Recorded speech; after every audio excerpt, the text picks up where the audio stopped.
নমস্কার বন্ধুরা, শ্যামলিজ টেস্টি টেলসে আপনাদের সকলকে স্বাগত। আজ এখানে বানানো হচ্ছে কাতলা মাছের পাতলা ঝোল।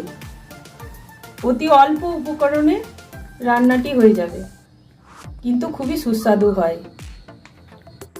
কাতলা মাছের পাতলা ঝোল বানানোর জন্য আমার এখানে লাগছে 3 পিস কাতলা মাছ নিয়েছি এবং মাছগুলোকে ভালো করে ধুয়ে নুন হলুদ মাখিয়ে সেটাকে ভালো করে একটু ছেঁকে নিয়েছি, কারণ পিসগুলো বেশ বড় বড়, এগুলো না ছেঁকলে ভালো লাগবে না। তা ছেঁকে তেলটাকে সরিয়ে রেখেছি। 3টে লাগছে আলুটা বয়েল করা আছে, 1টা টমেটো, 2টো কাঁচা লঙ্কা, অল্প একটু ক্যাপসিকাম লাগছে, পেঁয়াজ, ধনেপাতা, অল্প একটু শুকনো লঙ্কা আর একটু কালো জিরে। গ্যাসটা জ্বালিয়ে নিলাম। এবার ওই কড়াইয়ের মধ্যেই তেল দিয়ে দিচ্ছি, সর্ষের তেল, অল্প একটু তেল লাগবে, 2-2.5 চামচের মতো। সেদ্ধ করা আলুগুলো নুন হলুদ মাখিয়ে নিচ্ছি। তেল গরম হচ্ছে, তেলে একটু ভেজে নেব, হালকা করে ভাজলেই হবে।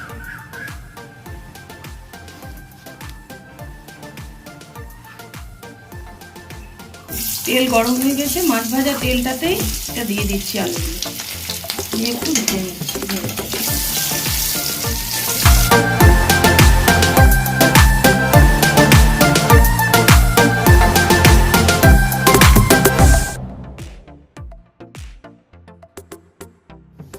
ওই তেলে একটু কালো জিরে, 1 টুকরো শুকনো লঙ্কা, পেঁয়াজ কুচানো,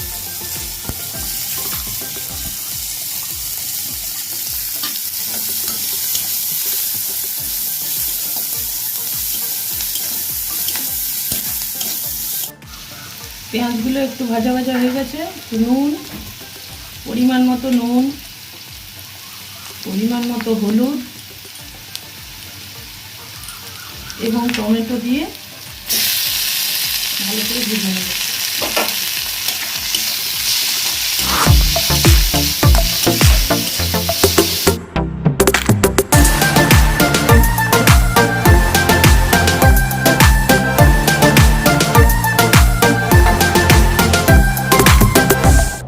লঙ্কা আর একটুখানি ক্যাপসিকাম দিয়ে দিলাম, কাঁচা লঙ্কা। এবার জল দিয়ে দিচ্ছি।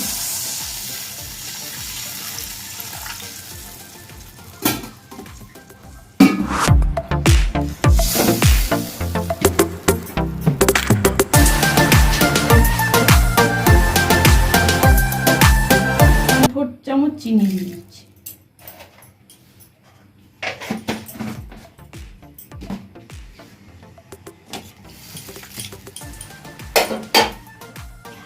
একটা তেজপাতা দিয়ে দিলাম। ভাজা আলুগুলো দিয়ে দিচ্ছি, একটুখানি সেদ্ধ হোক, তারপর মাছগুলো ছেড়ে ধনেপাতা দিয়ে ঢাকা দিয়ে রেখে দেবো।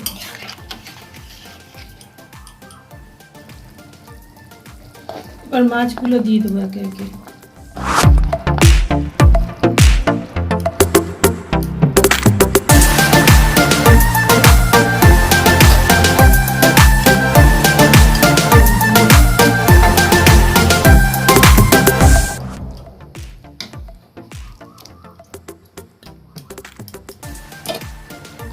মাছটা 5 মিনিট সেদ্ধ হয়ে গেছে।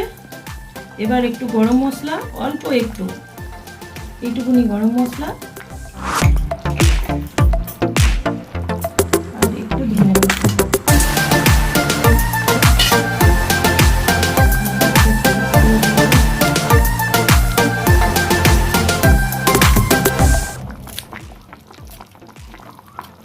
একদম অল্প উপকরণে এত সুস্বাদু মাছের ঝোল। সকলে একবার বানিয়ে বাড়িতে খাবেন এবং কমেন্টে আমাকে জানাবেন অতি অবশ্যই।